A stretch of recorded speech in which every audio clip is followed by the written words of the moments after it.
அனைத்து இந்திய அண்ணா திராவிட முன்னேற்ற கழகத்தின் தலைவியாக, இந்திய தேசத்தின் தலைவியாக நம்மளுடைய அனைத்து இந்திய அண்ணா திராவிட முன்னேற்ற கழகம் ஆட்சி அமைக்கும் போது முகவர் வழக்கறிஞர் பாதுகாப்பாளர் சட்டம் முறைப்படுத்தப்படும். இச்சட்டத்தின் கீழ் முறைப்படுத்தும் சட்டமாக அனைத்து வழக்கறிஞர்களும் முகவர்களாக வேலை செய்வார்கள்.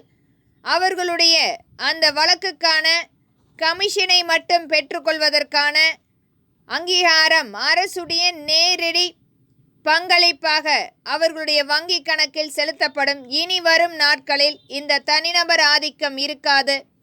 இன்றைக்கும் முறைப்படுத்தாத சட்டமாக காவல் நிலையங்களில் நின்று மிகப்பெரிய அளவில் இவர்களுடைய ஆதிக்கம் கையோங்கிக் கொண்டிருக்கும் அனைத்தையுமே முறைப்படுத்தும் சட்டமாக இந்த முகவர் வழக்கறிஞர் பாதுகாப்பாளர் சட்டம் முறைப்படுத்தப்படும்.